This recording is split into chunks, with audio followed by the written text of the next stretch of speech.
The foundation of quantum mechanics is explained by the following experiment. Suppose we have a wall with two holes.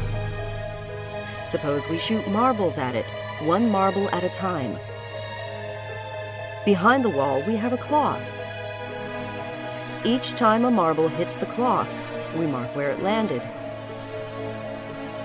As marbles hit the cloth in the same spot more than once, we mark the red mark darker.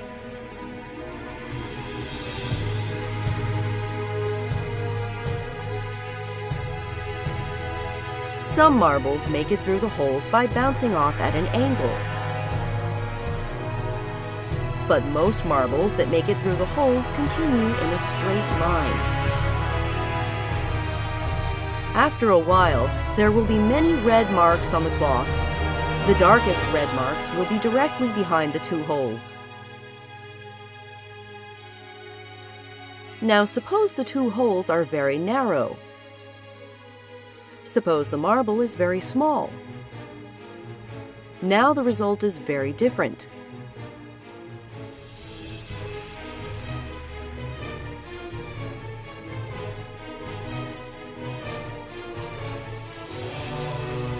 A striped pattern is produced.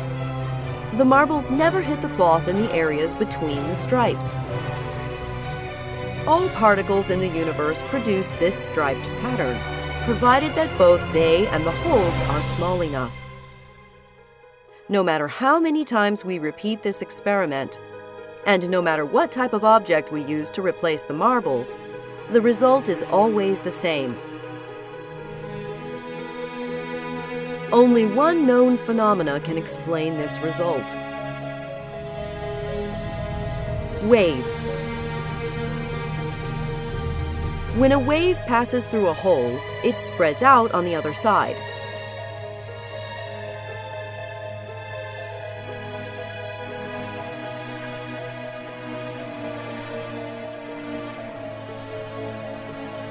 If there are two holes, two waves are produced.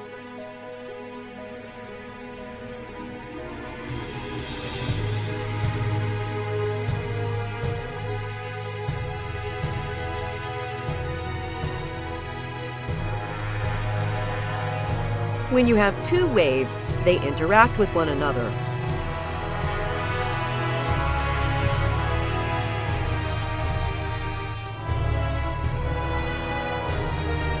In some areas they strengthen each other, and in other areas they cancel each other out. This creates a striped pattern. This is the exact same pattern that we saw before. This means that all objects really behave like waves.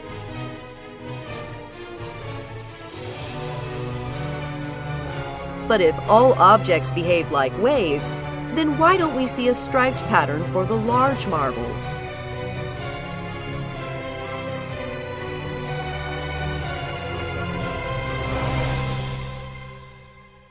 Large objects have much more energy than small objects. Waves have more energy by having a higher frequency.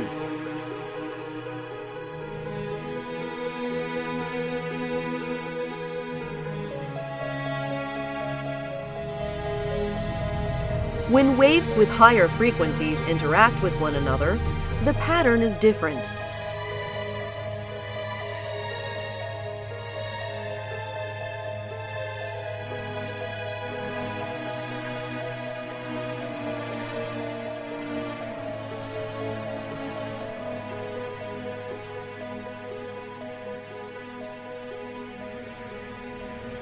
Large objects have more energy, and they therefore behave like high-frequency waves.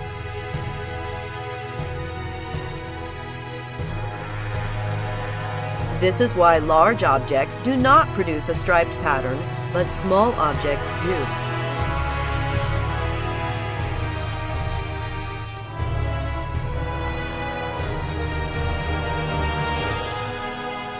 But there's still a problem.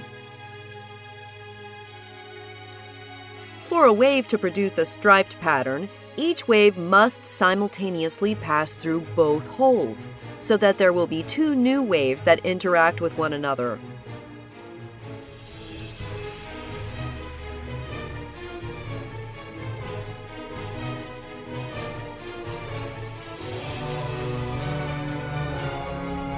But we're shooting the marbles at the wall only one marble at a time. This means that each marble must somehow simultaneously pass through both holes in order to create the striped pattern.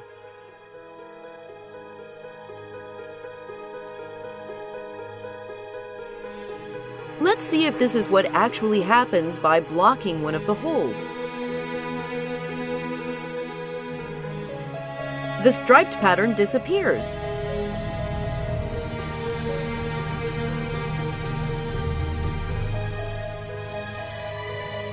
Most of the marks are now directly behind the one open hole.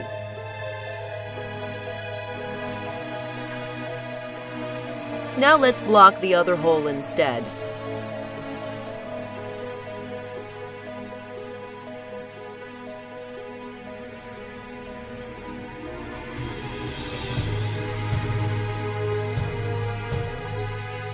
Again, the darkest lines are directly behind the one open hole.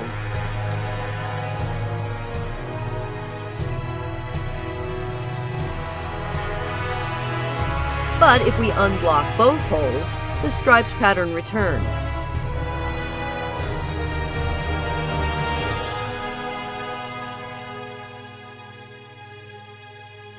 Areas that were hit many times when one of the holes was blocked are now never hit when both holes are open. This means that each marble really does have to simultaneously pass through both holes to produce a striped pattern. Let's test this by putting a detector in front of each hole.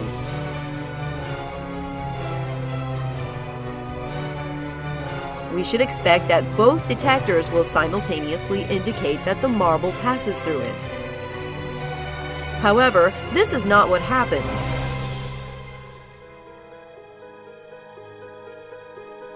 Each marble only passes through one detector or the other, but never both.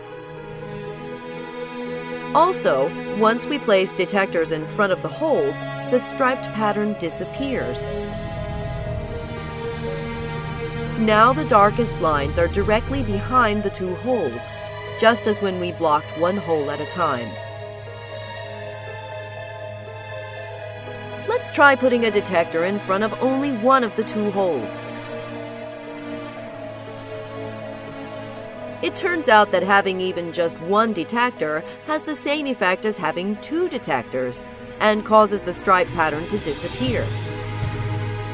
Any attempt to discover which of the two holes the marble passes through forces the marble to pass through one hole or the other, and not both. One detector has the same effect as two because once we know if the marble passed through one hole, then we also automatically know whether or not it passed through the other one. A marble goes through both holes only when we are not trying to find out which hole it went through. But when we do try to find out, the marble goes through only one hole or the other. So what if we place detectors in front of both holes and just close our eyes and not look?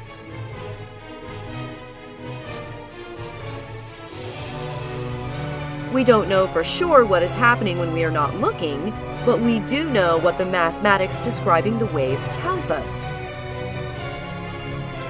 When waves pass through a detector, the waves are altered so that they can no longer interact with one another.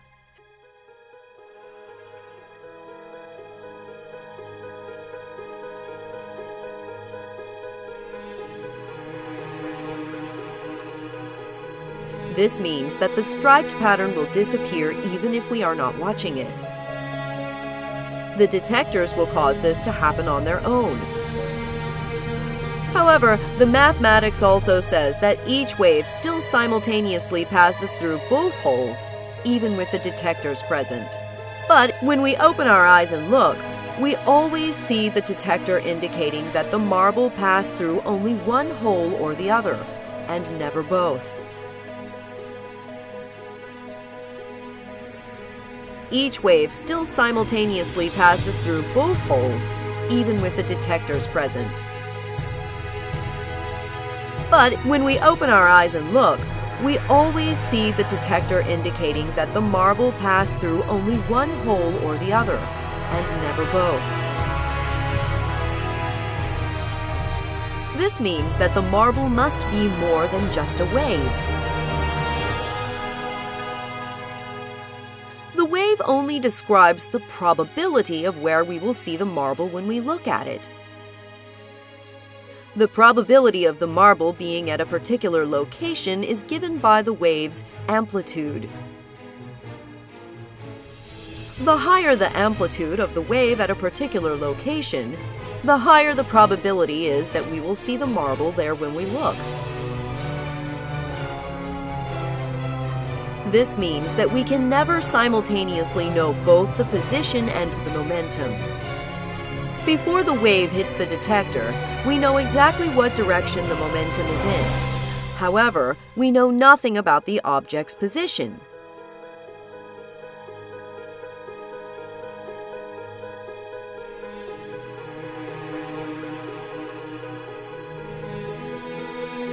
Immediately after we see the marble hit the detector, we know exactly where its position is, but now we know nothing about the direction of the momentum.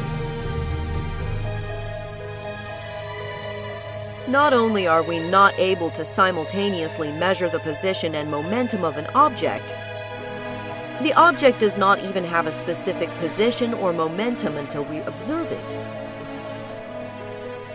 If the marble always had a specific position, then the marble would not be able to go through both holes simultaneously, which is necessary to produce the striped pattern. But if all objects are just a wave of probability until we observe them, then this means that the detectors and all the objects the marbles interact with are just a wave of probability too. Suppose we place an object behind each of the two holes. The marble will knock down one of the two objects, depending on which hole it passes through.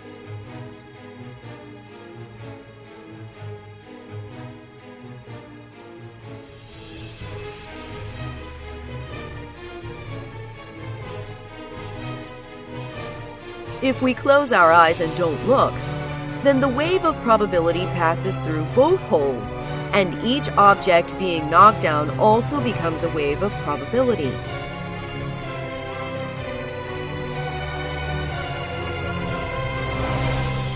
Just as each marble simultaneously passes through both holes, each object is now simultaneously both standing up and knocked down. No matter how long we wait after the marbles have hit the objects, each object will continue to have a probability of still being in the standing position. And each object will also continue to have a probability of being in the knocked down position. According to the mathematics describing the probability waves, neither outcome is certain. It's only when we open our eyes and look that we see only one outcome or the other.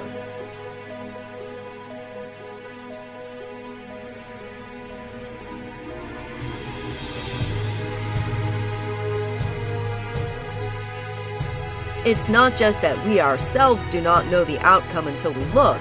It seems that even the universe itself does not know which object is standing up and which object is knocked down until we actually open our eyes and observe the results. To explain why this is the case and what this means about the fundamental nature of our universe, let us talk about spin. The direction of the spin of a particle can be described by an imaginary arrow. Particles spinning in opposite directions will have their arrows pointing in opposite directions.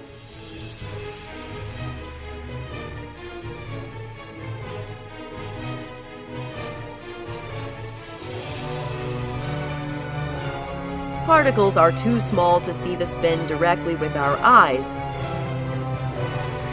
but we can build detectors which tell us if the spin is in the direction of the red plate or if the spin is in the direction of the blue plate.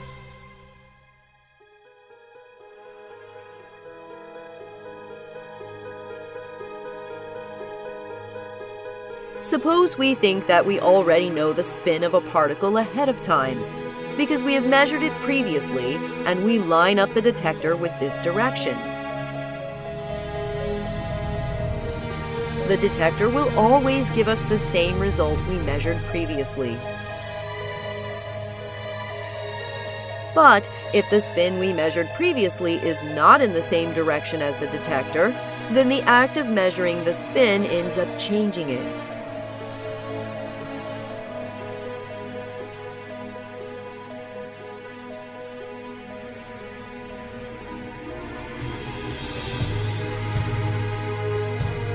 It is not possible to simultaneously measure the spin of a particle in more than one direction at a time.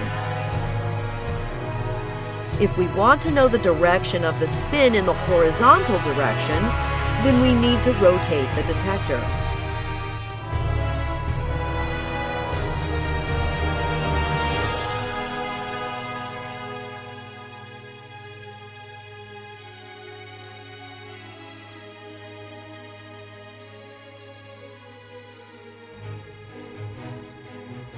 But why does this mean that the universe does not know what an object is doing until we observe it?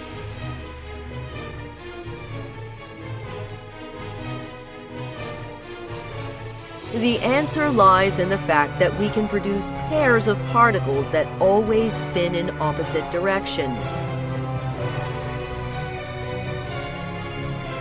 If the two detectors are aligned in the same direction, then when the spin of one particle is measured to be towards the red plate, the spin of its partner is always measured to be towards the blue plate. This is true 100% of the time. This is still true the vast majority of the time, even if we offset the detectors by 45 degrees. We know this based on experiment. If we offset the detectors by 45 degrees, then when the spin of one particle is towards the red plate, the spin of its partner will be towards the blue plate, the vast majority of the time.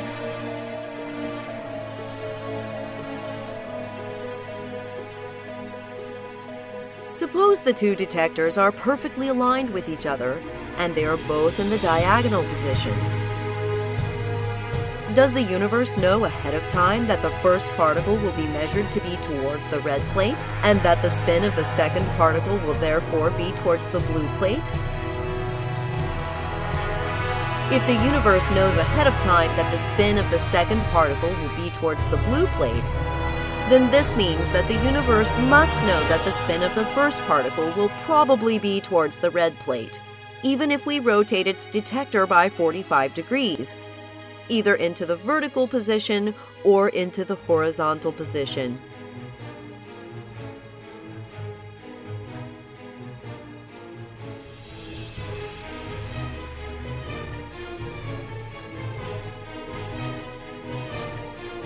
Therefore, if the universe knows the results in the diagonal observation ahead of time, then the universe would also know that if one detector will be rotated into the vertical position, and the other detector will be rotated into the horizontal position, the two particles will still probably be spinning in opposite directions. But when we actually do the experiment, this isn't what happens. When the two detectors are offset by 90 degrees, there is no correlation between the measured spins of the two particles. When the two detectors are offset by 90 degrees, the spins of two particles are just as likely to read in the same direction as they are to read in opposite directions. Therefore, if we start out by assuming that the universe knows ahead of time what the measurements will be, this leads to a contradiction. Assuming that the universe knows the answers ahead of time implies that most of the time, the measured vertical spin of one particle must be in the opposite direction of the measured horizontal spin of the second particle. But we know that this is not the case. The apparent implication is that the universe cannot know ahead of time what the measurement of the spin will be, and the universe makes up its mind only when the spin is actually observed. The apparent implication is also that when the spin of one particle is measured, it sends an instantaneous message to its partner to spin in the opposite direction.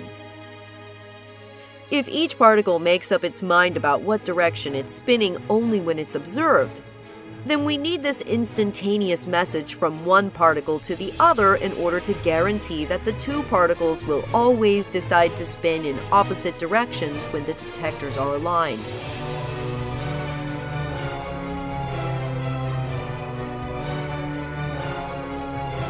This is true no matter how far apart the two particles have traveled away from each other. Even if we wait until the two particles are on opposite sides of the universe before we make our observation, this instantaneous message still seems to occur. Until we observe the particles, their spins are nothing more than probabilities. But we need to observe only one of the two particles for both of them to simultaneously decide in what direction to spin. If everything in the universe is made out of these particles, including the detectors themselves, then the detectors are also nothing more than a probability until they are observed. According to the mathematics describing the probabilities of the particles, passing through the detector is not what causes the particle's spin to decide to spin in one direction or the other. Passing through the detector entangles the detector to the particle, in the same way that the two particles are entangled to each other. The moment we look at the detector, it seems to send an instantaneous message to the particle so that the detector's measurement will agree with the spin of the particle. This is the same way in which the two particles seem to send instantaneous messages to each other.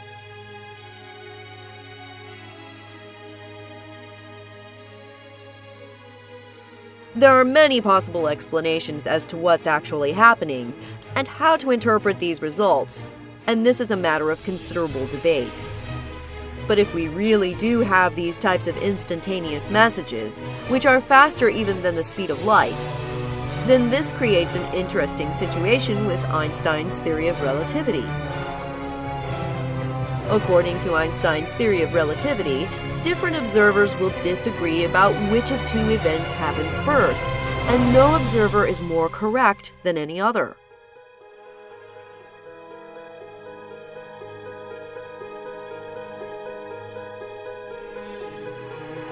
From one observer's point of view, the right particle was observed first and caused the left particle to change its spin.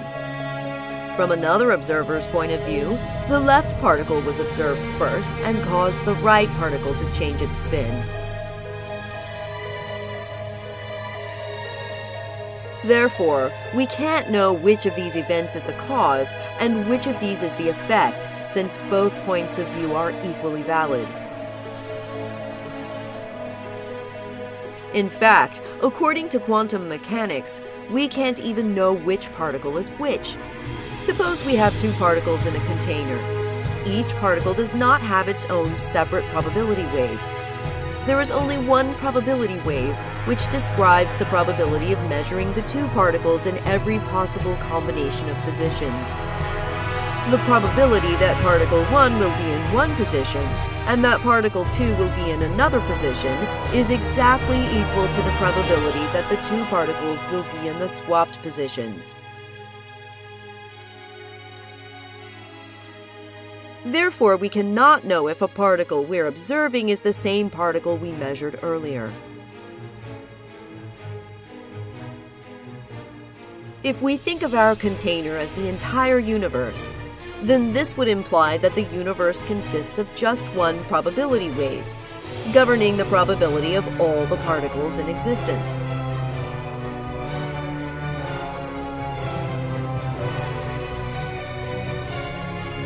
But if we ourselves are made out of these exact same particles, then why is the act of us observing something so fundamentally different from everything else in the universe? This is one of the greatest unsolved scientific and philosophical mysteries of all time.